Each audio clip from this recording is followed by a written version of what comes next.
Saudamos a todos os nossos queridos amigos e irmãos em Cristo Jesus.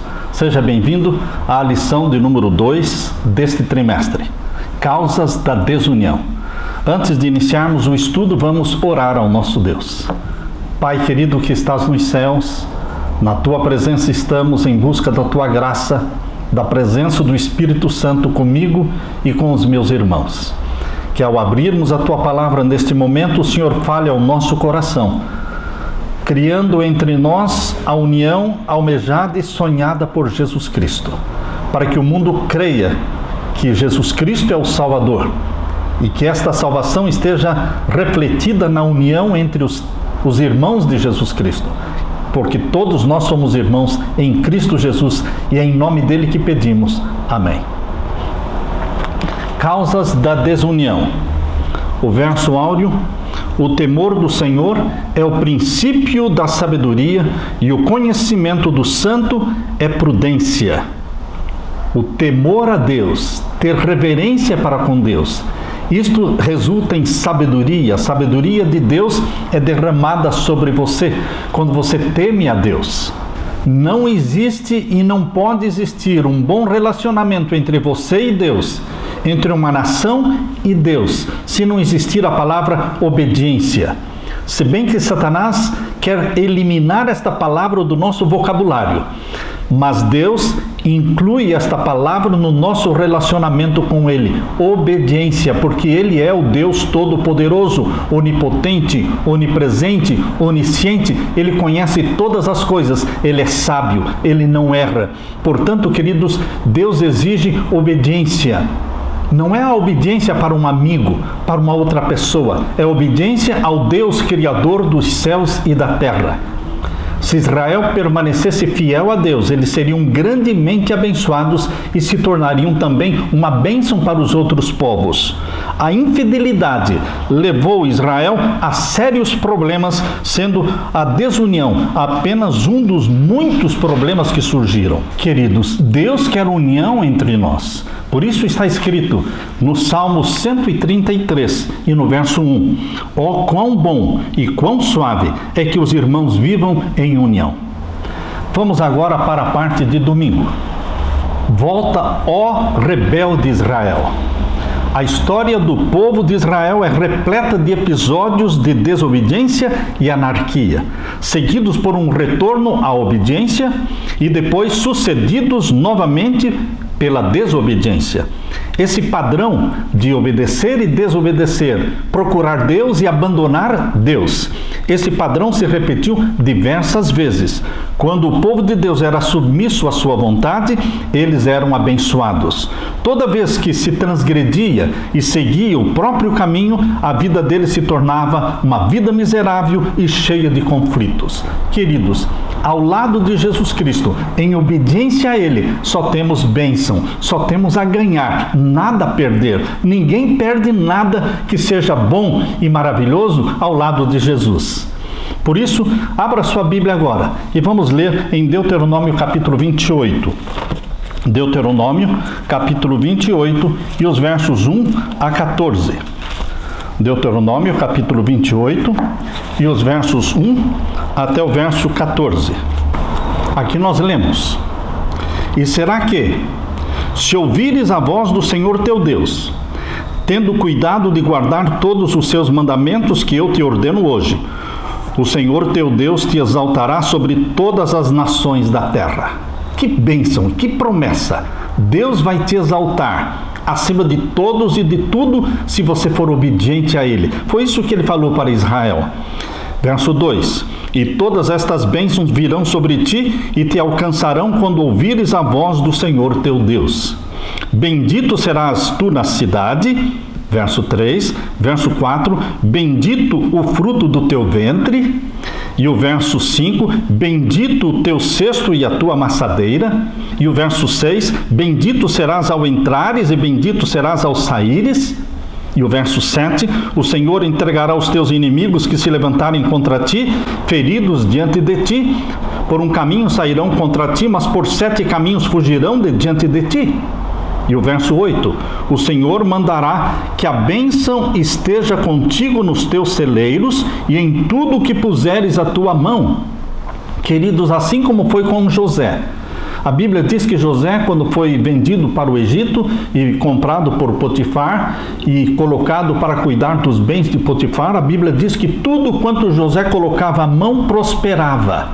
Queridos, assim também Deus prometeu fazer com que Israel, ao ser abençoado, Deus faria com que tudo que eles pusessem a mão prosperaria, e em tudo que puseres a tua mão, e te abençoará na terra que te der o Senhor teu Deus. E o verso 9: o Senhor te confirmará para si por povo santo.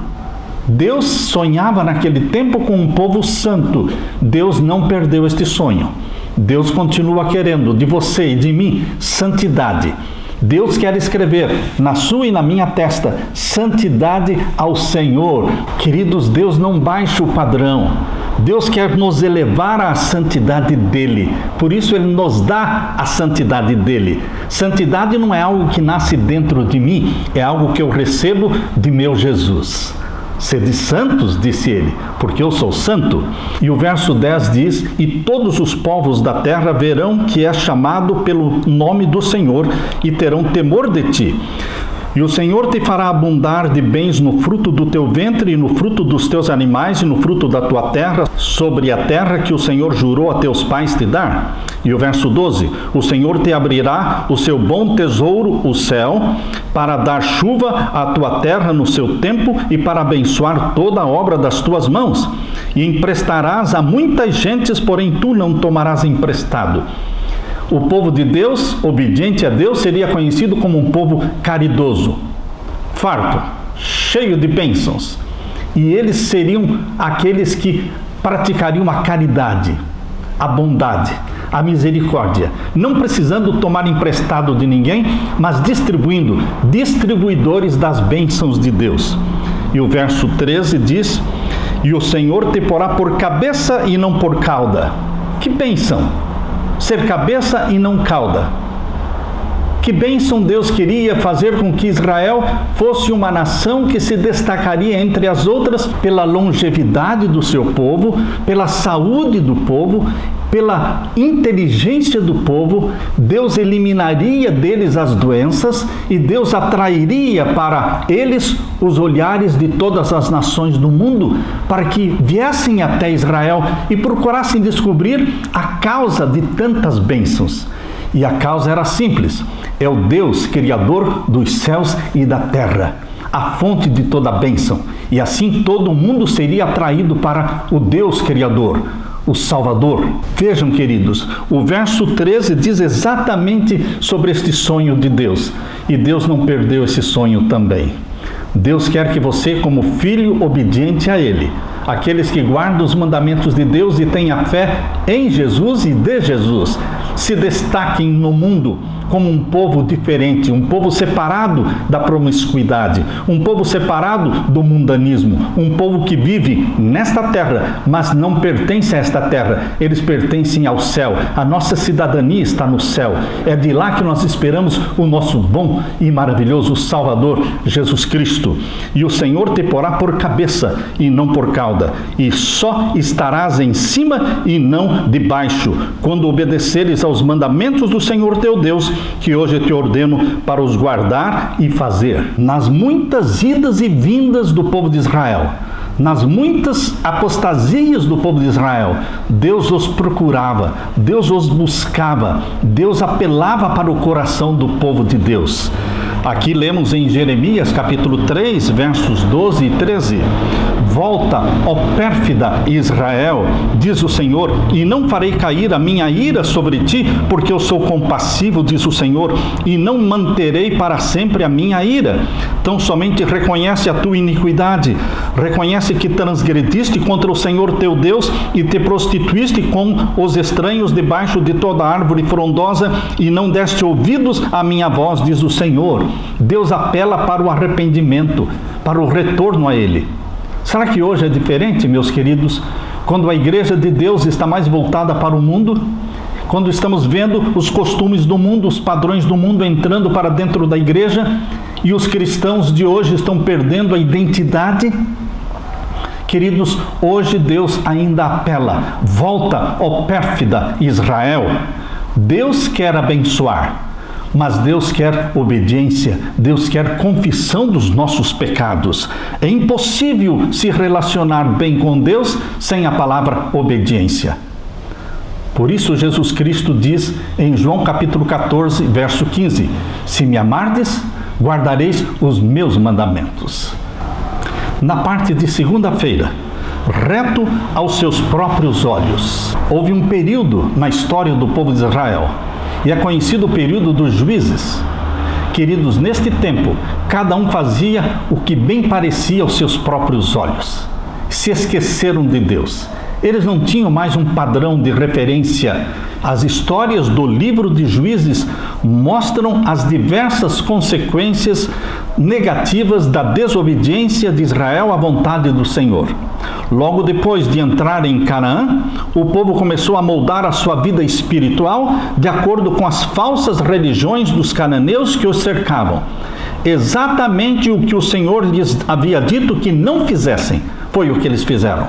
Começaram a adorar os deuses pagãos, deuses de pedra, deuses de madeira, deuses que não são deuses. Queridos, vamos ler agora Juízes capítulo 17. Abra sua Bíblia em Juízes capítulo 17. Vamos ler então Juízes capítulo 17 e o verso 6. Aqui nós lemos: naqueles dias não havia rei em Israel, cada qual fazia o que bem parecia aos seus próprios olhos. Cada um fazia o que bem achava. Queridos, a religião do achismo, eu acho isso, eu acho aquilo, ainda existe hoje. Existem muitos cristãos hoje que não seguem o assim diz o Senhor, o está escrito, a palavra de Deus. Eles seguem aquilo que se fala na televisão. Eles seguem aquilo que se fala na ciência. Eles deixam que a vida seja orientada pelas modas do mundo, pelos filmes que eles assistem. Queridos, nós temos um padrão. O padrão é a Bíblia, sola Escritura. Unicamente a Bíblia é a nossa única regra de fé e prática. O que diz a Bíblia? Nós não deveremos seguir aquilo que pensamos ou achamos que seja certo, mas deveremos seguir a palavra que saiu da boca do Senhor. Lemos também em Juízes capítulo 21 e o verso 25. Juízes capítulo 21 e o verso 25. Naqueles dias não havia rei em Israel, porém cada um fazia o que parecia reto aos seus próprios olhos. Ao fazerem o que era reto aos seus próprios olhos, especialmente à medida em que eram influenciados pelas nações vizinhas, eles estavam na estrada para o desastre. Todos somos pecadores, e se formos deixados por nossa própria conta, para seguir a inclinação do nosso próprio coração, nos desviaremos do caminho que Deus nos chamou a trilhar. Queridos, não podemos confiar em nós mesmos, porque a Bíblia diz: enganoso é o coração, mais que todas as coisas, quem o conhecerá? Veja, pois, quais eram as condições espirituais do povo de Deus no tempo dos juízes. Vamos abrir aqui em Juízes capítulo 2, versos 11 a 13. Juízes capítulo 2 e os versos 11 a 13. Aqui nós lemos: então fizeram os filhos de Israel o que parecia mal aos olhos do Senhor e serviram aos Baalins. E deixaram ao Senhor, Deus de seus pais, que os tirara da terra do Egito, e foram-se após outros deuses, dentre os deuses das gentes que havia ao redor deles, e encurvaram-se a eles e provocaram ao Senhor a ira, porquanto deixaram ao Senhor e serviram a Baal e Astarote. Que é Baal? Baal é o deus Sol. Quem é Astarote? Astarote é a deusa Lua. Lá em Babilônia existia Bel, o deus Sol, e Ishtar, a deusa Lua. No Egito, o deus Sol era chamado de Osíris, e a deusa Lua de Ísis, e o filho do Sol de Horus. Queridos, no povo de Israel, a idolatria prevaleceu. começaram a adorar os mesmos deuses das nações pagãs. Como é hoje, queridos? Qual é o padrão de vida, de conduta, de comportamento dos cristãos hoje? Em que eles se baseiam quando eles comem, quando eles bebem, quando eles se vestem? Qual é o padrão? Qual é a norma? Hoje, queridos, como povo de Deus, nós não estamos muito longe do tempo dos juízes, quando cada um fazia o que era reto aos seus próprios olhos. Muitos hoje ainda dizem: eu acho que não tem importância. Eu acho que a igreja está sendo muito radical. Eu penso que é diferente. Deus não leva em conta esses detalhes. Deus considera somente o coração, não importa o meu exterior. Queridos, muitos estão pensando: isto ou aquilo não vai me excluir do céu. Eles seguem o seu próprio pensamento, exatamente como no tempo dos juízes. E ainda convido você para ler Juízes capítulo 3, e os versos 5 até o verso 7. Habitando, pois, os filhos de Israel no meio dos cananeus, dos heteus, dos amorreus, e perizeus, e heveus, e jebuseus, tomaram de suas filhas para si por mulheres, e deram aos filhos deles as suas filhas, e serviram aos seus deuses. Queridos, julgo desigual. Os filhos de Israel casando-se com as filhas pagãs, dos amorreus, dos perizeus, dos heveus, dos jebuseus. Pegavam suas filhas e davam seus filhos, e foi esta mistura que destruiu a identidade do povo de Deus. Queridos, a Bíblia diz que Salomão, que teve 700 esposas e 300 concubinas, que ele pecou contra o Senhor na questão das mulheres. Ele pecou. Todas as vezes que nós nos unimos num julgo desigual com alguém que não ama a Jesus, com alguém que não guarda os mandamentos de Deus, com alguém que não santifica o sábado como dia santo do Senhor, como alguém que não tem como padrão de obediência a Bíblia, com alguém que não tem a mesma fé cristã, que não está se preparando para o céu, isto desagrada ao Senhor. Isto aos olhos de Deus é julgo desigual. Deus condenou no tempo dos juízes esta prática, e Deus ainda condena hoje. E o capítulo 3 de Juízes, verso 7 diz: e os filhos de Israel fizeram o que parecia mal aos olhos do Senhor, e se esqueceram do Senhor seu Deus, e serviram aos Baalins e a Azerote. Quando o povo de Israel recusou obedecer a Deus e uniu suas filhas e seus filhos aos pagãos que não criam no Deus de Israel, no Deus criador dos céus e da terra, eles excluíram da vida deles Deus, e a bênção de Deus foi retirada. Tal atitude do povo de Deus tornou-os desprezíveis aos próprios olhos dos pagãos. Os pagãos olhavam para este povo que se chamava povo de Deus, povo santo, mas se casando e se unindo aos filhos deles e praticando os mesmos hábitos e adorando os mesmos deuses de ouro, de prata, de madeira ou de pedra. E desta forma estes pagãos foram levados a desprezar o Criador dos céus e da terra. Assim deu-se ao mundo gentio a ocasião de interpretar mal o caráter de Deus e as leis do seu reino. Da mesma forma hoje, queridos, quando as pessoas nos olham, nos contemplam, e não adianta dizer não olhe para mim, as pessoas vão olhar para você, porque Jesus Cristo fez de você o representante dele aqui na terra. E as pessoas olham para suas mãos, para sua boca, para o seu rosto, porque eles querem ver a face de Cristo. Eles querem ouvir as palavras de Cristo através das suas bocas, e eles querem ver nas tuas mãos as obras de caridade e de bondade de nosso Senhor Jesus Cristo. E quando eles olham para nós e veem que não existe diferença entre nós e eles não veem razão nenhuma para adorar o Deus que nós adoramos e guardar os mandamentos que nós pretendemos guardar, mas na realidade não guardamos. Acontece o que aconteceu com Mahatma Gandhi, que dizia amar a Jesus Cristo, mas ele aborrecia os cristãos, porque os cristãos não viviam da forma como Jesus viveu. Queridos, Mahatma Gandhi costumava dizer: eu não me torno cristão por causa dos cristãos.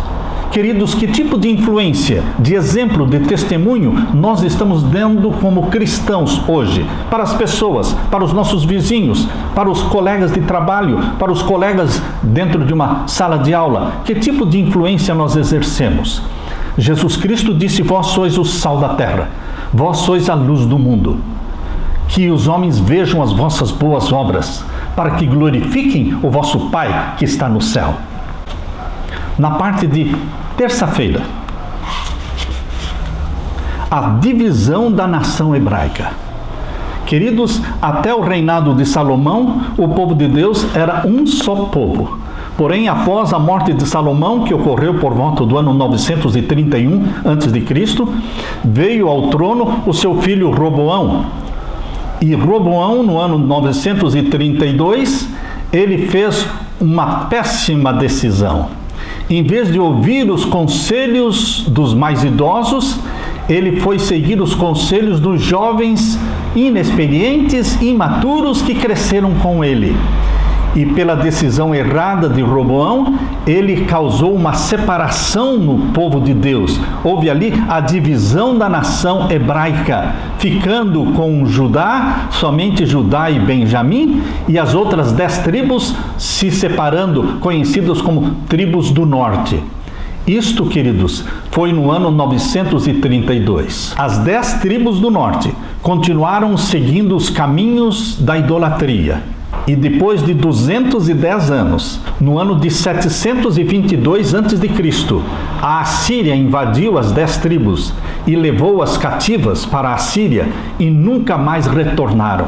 Sumiram as 10 tribos. Hoje nós temos conhecimento somente das 2 tribos que permaneceram, Judá e Benjamim. O caminho da apostasia e as suas consequências são desastrosas. A apostasia não ocorre em um dia, em um mês. É ao longo do tempo. Desde o momento, em 932, quando houve a separação das 12 tribos, foram necessários 210 anos no caminho da apostasia para que estas 10 tribos do norte fossem levadas cativas pela Assíria e elas desaparecessem da história. Queridos, a apostasia ocorre pouco a pouco, na minha e na sua vida. Nós começamos a orar menos, nós começamos a chegar atrasados nos cultos de sábado, já não assistimos mais à escola sabatina, porque também não estudamos a lição da escola sabatina durante a semana. Para que ir à escola sabatina se nós não estudamos a lição da escola sabatina em casa? Então muitos começam a chegar somente para a hora do culto. Isto é um sinal de apostasia, isto vai ocorrendo pouco a pouco. E finalmente, queridos, nem mesmo aos cultos da igreja as pessoas vão assistir.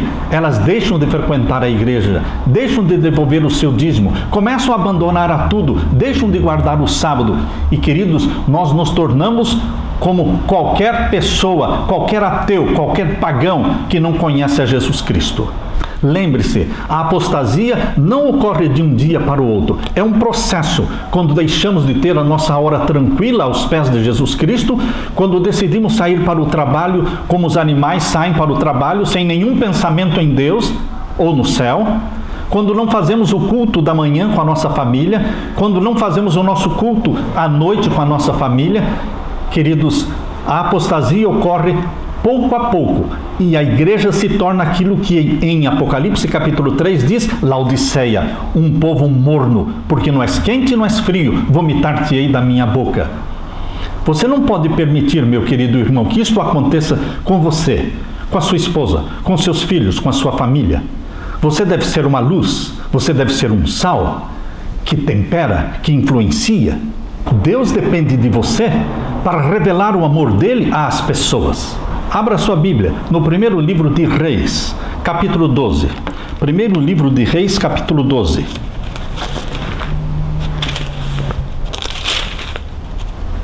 Aqui no primeiro livro de Reis, capítulo 12, está contando a história de Roboão. Queridos, no tempo do reinado de Salomão, Salomão se afastou de Deus.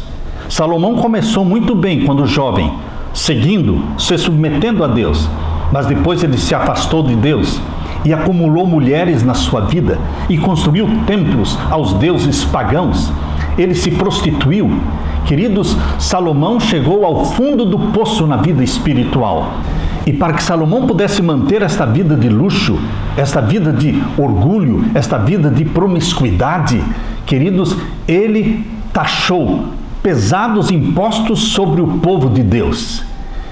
Pesados impostos, extorquindo o dinheiro do povo de Deus para manter a orgia, manter o luxo, manter as mulheres e os palácios que ele tinha.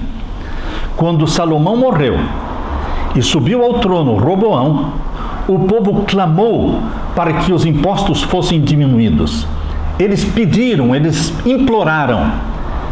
E Roboão, se tivesse buscado os conselhos de Deus, ele teria agido da forma correta, diminuindo os impostos, aliviando as cargas, tratando o povo com amor, com bondade, com misericórdia.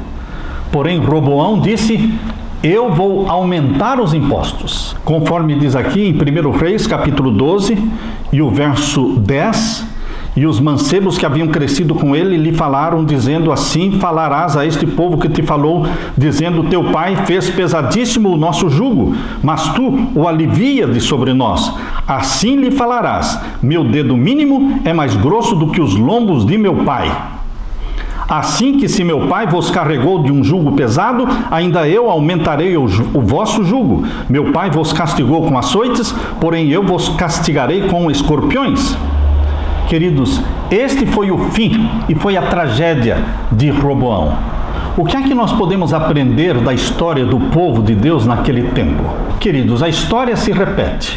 Hoje nós vemos, através da teologia da prosperidade, as pessoas sendo extorquidas, o povo sendo explorado para manter seus líderes religiosos com suas mansões, com seus jatinhos, com seus aviões, com as suas fazendas, e o povo está sendo extorquido. Queridos, nós temos que usar de misericórdia e de bondade com o povo. Deus pediu o santo dízimo e Deus pediu ofertas voluntárias. Mas nós deveremos não aumentar, nós não deveremos taxar mais e mais, extraindo, tornando as igrejas pobres e pobres. Queridos, nós temos que aprender com os erros do passado e não repetir os erros do passado. A determinação de Roboão de perpetuar e acrescentar a opressão introduzida durante o reinado de Salomão estava em direto conflito com o plano de Deus para Israel e deu ao povo ampla ocasião de duvidar da sinceridade dos seus motivos. Nessa tentativa inepta e insensível de exercer poder, o rei Roboão e seus conselheiros escolhidos revelaram o orgulho da posição e da autoridade. Nós chamamos isso de abuso de poder. Hoje também existe abuso de poder. Queridos, este abuso de poder pode vir de formas diferentes, disfarçadas, mas o abuso de poder ainda existe hoje.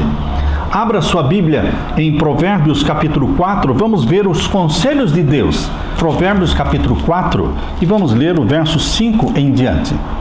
Adquire a sabedoria, adquire a inteligência, e não te esqueças nem te apartes das palavras da minha boca. Verso 6, não desampares a sabedoria, e ela te guardará, ama-a, e ela te conservará. A sabedoria é a coisa principal. Adquire, pois, a sabedoria, sim, com tudo o que possuis adquire o conhecimento. Exalta-a, e ela te exaltará, e abraçando-a tu, ela te honrará. Nós devemos exaltar a sabedoria que vem de Deus. Aquele que tem falta de sabedoria, peça a Deus. Você não sabe que decisão tomar. Ajoelhe-se diante de Deus, ore, peça a orientação de Deus. Aquele que pede, recebe. Deus dá sabedoria àquele que busca. E mais ainda em Provérbios capítulo 9 e o verso 10, diz que o temor do Senhor é o princípio da sabedoria e a ciência do santo a prudência. O que faltou para Roboão, Deus está disposto a dar para você, sabedoria. A sabedoria que somente vem dele. Por isso em Tiago capítulo 1, verso 5, abra sua Bíblia. Em Tiago capítulo 1 e o verso 5, nós lemos aqui em Tiago capítulo 1, verso 5. E se algum de vós tem falta de sabedoria, peça a Deus, que a todos dá liberalmente, e o não lance em rosto e ser-lhe-á dada. Peça, porém, com fé, não duvidando, porque o que duvida é semelhante à onda do mar, que é levada pelo vento e lançada de uma para outra parte. Não pense tal homem que receberá do Senhor alguma coisa. Peça sabedoria, busque-a. Queridos, qualquer decisão que você e eu tomamos resultará em bênção ou maldição. A decisão de um pai, de uma mãe, resulta em bênção ou maldição para os seus filhos. Queridos, antes de tomar qualquer decisão, peça a Deus a sabedoria. E a todos que pedem, Deus dará abundantemente a sabedoria, porque o temor do Senhor é o princípio da sabedoria. Na parte de quarta-feira, divisão em Corinto. Queridos, a estratégia de Satanás é dividir para enfraquecer. Ele dividiu Coreia do Norte e Coreia do Sul para enfraquecer o país. Ele divide Sudão do Sul, Sudão do Norte para enfraquecer o país. Ele quis dividir os Estados Unidos, o Norte e o Sul, para dominar o país. Satanás usa essa estratégia, ele divide para enfraquecer. E assim ele quer dividir a igreja para enfraquecer a igreja. Ele quer dividir marido e esposa para dominar o lar. Queridos, a divisão traz enfraquecimento. A divisão na igreja de Corinto é um exemplo. A igreja de Corinto era uma igreja dividida, de brigas, de contendas, uma vergonha para o cristianismo. Por isso Paulo escreveu a sua primeira carta aos Coríntios, contando e falando dos problemas que existiam. E muitos querem usar os padrões da igreja de Corinto como exemplo hoje. Queridos, a igreja de Corinto não é um padrão de comportamento para as igrejas cristãs hoje. Nós temos que aprender com os erros deles e não repetir os erros deles. Convido você para ler comigo primeira carta de Paulo aos Coríntios, capítulo 1 e os versos 10 a 17. Primeira carta de Paulo aos Coríntios, capítulo 1 e os versos 10 a 17. Aqui nós lemos: Rogo-vos, porém, irmãos, pelo nome de nosso Senhor Jesus Cristo, que digais todos uma mesma coisa, e que não haja entre vós dissensões. Antes sejais unidos em um mesmo sentido, em um mesmo parecer. Porque a respeito de vós, irmãos meus, me foi comunicado pelos da família de Cloé, que há contendas entre vós. Queridos, os membros da família de Cloé foram até Paulo e contaram para Paulo os problemas que estavam acontecendo na igreja de Corinto. O verso 12 diz: quero dizer com isto que cada um de vós diz: eu sou de Paulo, eu sou de Apolo, eu sou de Cefas, eu sou de Cristo. Está Cristo dividido? Foi Paulo crucificado por vós? Ou fostes vós batizados em nome de Paulo? Verso 14: mas dou graças a Deus porque a nenhum de vós batizei, senão a Crispo e a Gaio, para que ninguém diga que fostes batizados em meu nome. E batizei também a família de Estéfanas, além destes, não sei se batizei algum outro. Porque Cristo enviou-me não para batizar, mas para evangelizar, não em sabedoria de palavras, mas para que a cruz de Cristo se não faça vã. Queridos, esta parte falando sobre a igreja de Corinto é muito importante para nós hoje. Por quê? A história se repete. Os 4 primeiros capítulos da primeira carta aos Coríntios é um apelo de Paulo à unidade entre os irmãos. Enquanto Paulo estava em Éfeso, Paulo foi informado de que muitas divisões tinham surgido na igreja de Corinto. Por isso, ele começou sua carta com um discurso sobre a unidade da igreja e a necessidade de se evitar a divisão. Paulo ficou preocupado com os seus irmãos e irmãs em Corinto quando uma pessoa da família de Cloé lhe contou sobre as divisões e disputas entre eles. Imaginem só, se este membro da família de Cloé, que foi até Paulo contar para ele das brigas da igreja de Corinto, imaginem só se esta pessoa fosse disciplinada. Queridos, quem estava em brigas, em contendas, deveria ser advertido e até disciplinado, mas não a pessoa que foi até o pastor Paulo contar para o pastor Paulo os problemas da igreja, tentando salvar a situação. Queridos, nós podemos muitas vezes, sem buscar a orientação do Espírito Santo, inverter as coisas. Paulo afirmou que a unidade cristã é centrada em Jesus Cristo e em seu sacrifício na cruz. Por isso diz em 1 Carta aos Coríntios, capítulo 1 e o verso 13: está Cristo dividido? Foi Paulo crucificado por vós, ou fostes vós batizados em nome de Paulo? É Cristo quem morreu, ou quem antes ressuscitou e subiu ao céu por você e por mim. Nós devemos estar unidos em Cristo Jesus. Você como um pregador, você como um ancião de igreja, eu como pastor, nós somos simplesmente vasos de barro nas mãos de Deus. Nós somos simplesmente frágeis instrumentos usados por Deus, mas toda a atenção, todo o elogio, toda a glória devem ser canalizados a Jesus Cristo, o Deus Jesus Cristo, aquele que ressuscitou dentre os mortos e vive assentado à direita de Deus para interceder por nós. A fonte da unidade é Jesus. Se eu estou ligado a Jesus Cristo e apaixonado por Jesus, eu amo os meus irmãos, eu tolero os erros dos meus irmãos. Nós vamos eliminar da nossa linguagem aquela frase que diz tolerância zero. Não, queridos, tolerância zero não funciona. Nós temos que ser tolerantes, respeitosos para com aqueles que pensam diferente de nós. Ao pé da cruz de Jesus, estamos todos no mesmo nível. Nosso batismo é em Jesus, pois só Ele pode nos purificar do pecado. Hoje ainda nós sofremos e muito os prejuízos, os malefícios daquilo que aconteceu na igreja de Corinto. Queridos, uma rápida análise da carta que Paulo escreveu aos Coríntios, você percebe que no capítulo 1, Paulo está falando das brigas, das contendas entre os irmãos. No capítulo 3, ele está falando do espírito mundano causando dissensões dentro da igreja. E Paulo apela, no capítulo 4 e no verso 16, admoesto-vos, portanto, irmãos, a que sejais meus imitadores. Paulo era apaixonado por Jesus Cristo.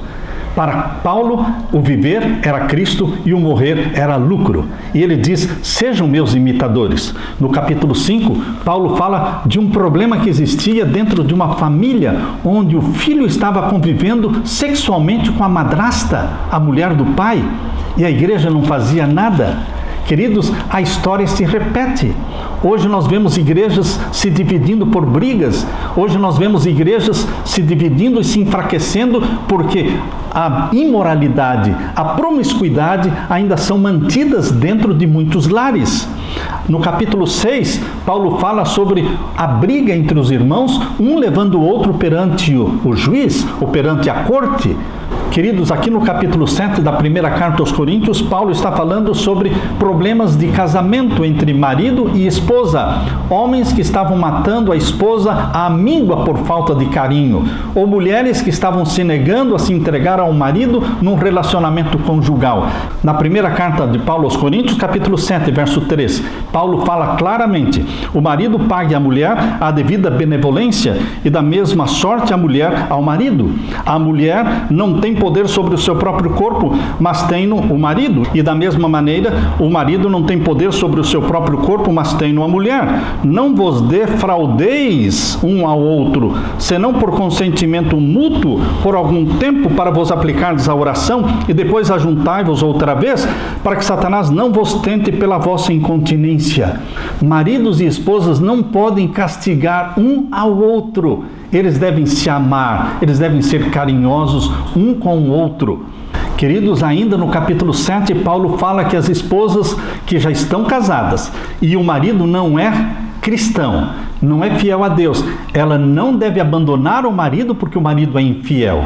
Paulo não está falando aqui de uma moça que está pensando em se casar. Paulo está falando de casamentos, de famílias que já existem, onde a esposa é cristã e o marido não é cristão. E ele diz, portanto, verso 12: se algum irmão tem mulher descrente e ela consente em habitar com ele, não a deixe. E se alguma mulher tem marido descrente e ele consente em habitar com ela, não o deixe. Verso 14, porque o marido descrente é santificado pela mulher, ou seja, um marido descrente convivendo com uma mulher que é fiel a Deus, ela está exercendo uma influência santificadora sobre o marido para que cedo ou tarde ele aceite a Jesus Cristo, cedo ou tarde ele se arrependa dos seus pecados e abrace a Jesus como Salvador. E ainda no capítulo 8 você vê Paulo falando sobre as respostas às perguntas acerca das carnes sacrificadas aos ídolos. E ainda no capítulo 9, Paulo fala da liberdade e o direito dos apóstolos, que ele, sendo apóstolo, também tinha direito de receber um salário. E Paulo diz aqui no capítulo 9, verso 13, não sabeis vós que os que administram o que é sagrado comem do que é do templo, e os que de contínuo estão junto ao altar participam do altar, assim ordenou também o Senhor, aos que anunciam o Evangelho, que vivam do Evangelho. Paulo vivia pregando o Evangelho, porém muitos não reconheciam seu ministério. No capítulo 11, Paulo está falando sobre a necessidade das mulheres serem diferentes dos homens. As mulheres, muitas delas em Corinto, que se convertiam a Jesus, estavam vindo de uma vida promíscua, estavam vindo da prostituição e tinham suas cabeças raspadas, e por isso Paulo recomenda que elas usassem véu. Queridos, Paulo diz que Deus deu um véu para a mulher, que é o cabelo crescido, mas na falta do cabelo crescido, ele diz que as mulheres deveriam usar um véu para cobrir a cabeça. Esta é a recomendação que Paulo está dando na sua primeira carta aos Coríntios, capítulo 11. E ainda no capítulo 11, Paulo fala da ceia do Senhor, que alguns, estando com fome, não esperavam pelos outros e começavam a comer antes. Por isso Paulo dizia, se você está com fome, você deve comer em casa antes de vir, para que você chegando aqui, você espere que todos cheguem e possam participar da ceia do Senhor juntos.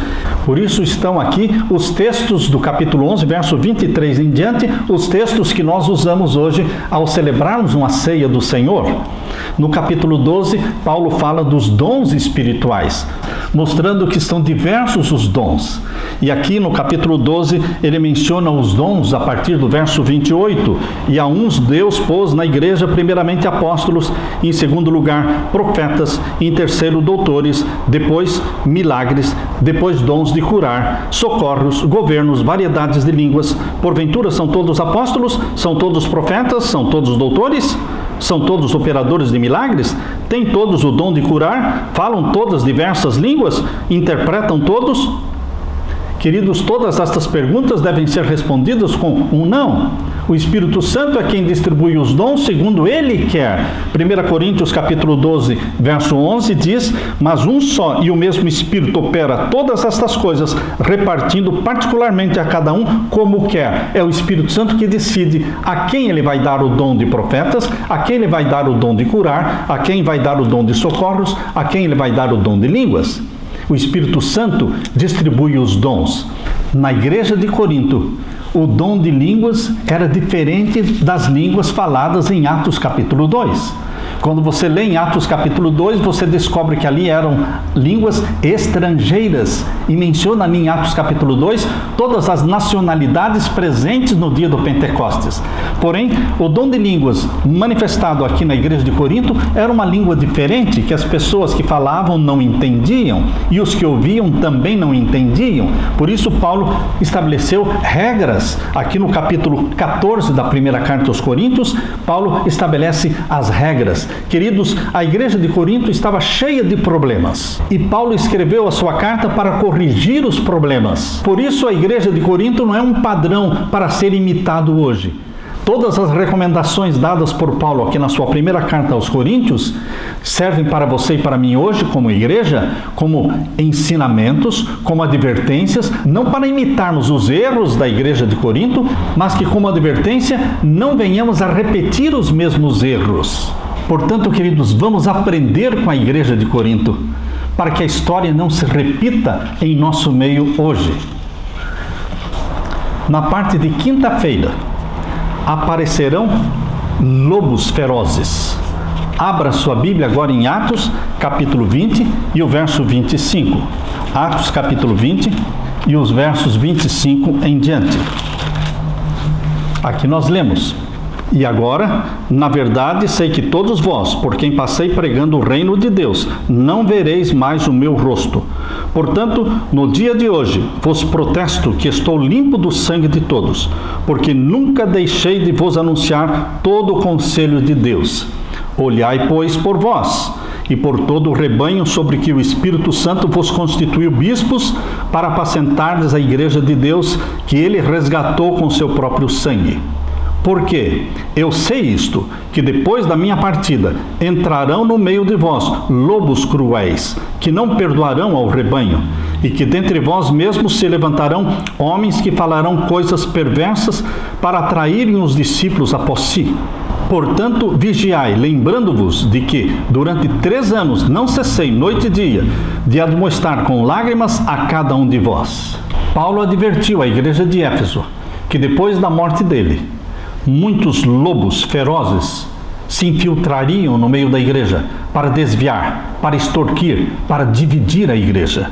Queridos, a expressão lobos ferozes lembra-nos da advertência de Jesus de que os falsos mestres se disfarçariam em ovelhas, conforme está em Mateus 7,15.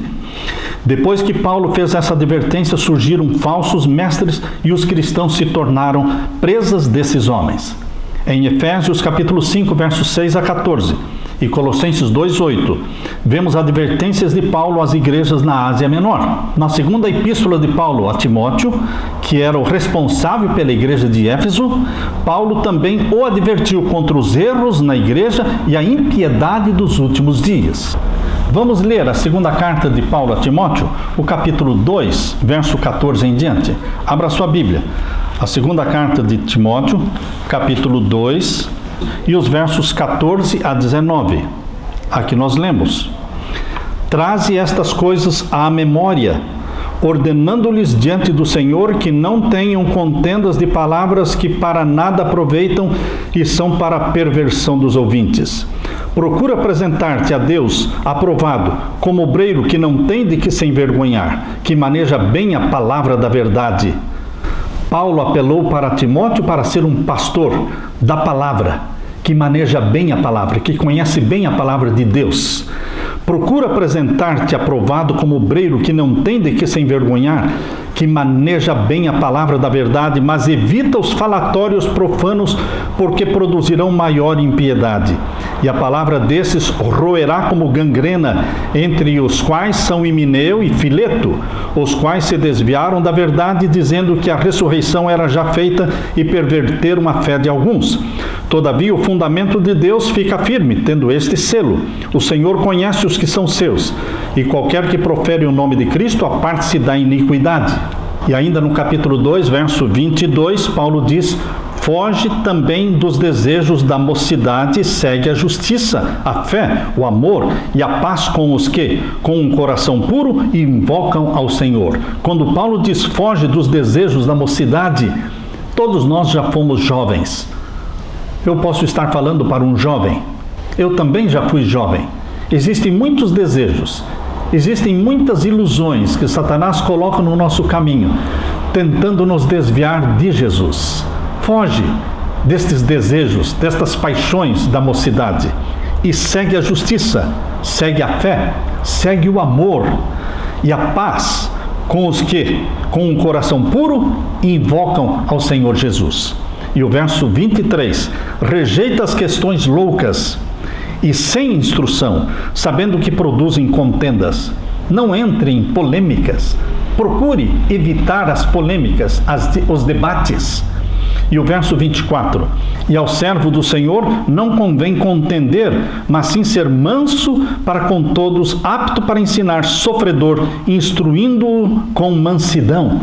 Queridos, sábios conselhos que o Espírito Santo colocou na mente e na boca de Paulo, quando ele escreveu para Timóteo, para que ele fosse um pastor exemplar. Paulo, ao escrever para Timóteo, não quis enganá-lo. Ele foi claro quando disse para Timóteo no capítulo 3, versos 12 em diante: E também todos os que piamente querem viver em Cristo Jesus padecerão perseguições. Paulo estava dizendo para Timóteo: Timóteo, assim como perseguiram a Jesus, perseguiram a mim, eles vão perseguir você também. Ninguém que vive em comunhão com Jesus deixa de ser perseguido. Todos serão perseguidos, porque aqui não é o céu ainda está por vir. Nós estamos aqui preparando-nos para o céu. Verso 13. Mas os homens maus e enganadores irão de mal para pior, enganando e sendo enganados. Paulo está falando de homens maus e enganadores dentro da igreja. Verso 14. Tu, porém, permanece naquilo que aprendeste e de que foste inteirado, sabendo de quem o tens aprendido, e que desde a tua meninice sabes as sagradas letras que podem fazer-te sábio para a salvação pela fé que há em Cristo Jesus. Timóteo foi orientado e instruído na palavra de Deus desde a meninice dele, pela sua mãe Eunice, pela sua vovó Lloyd.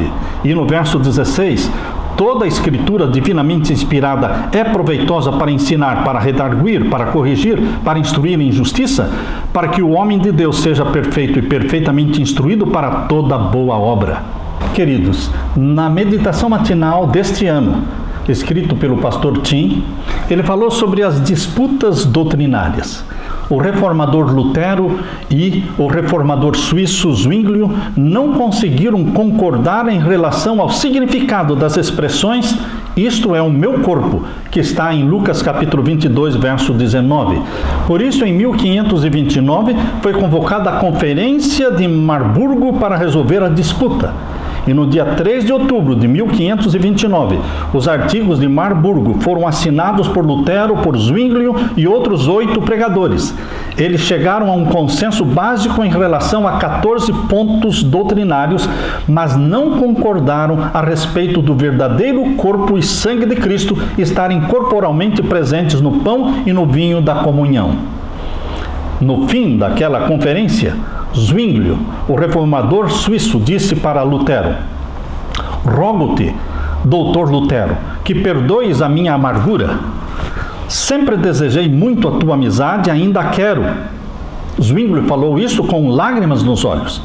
"Não há ninguém na Itália e na França que eu prefira ver."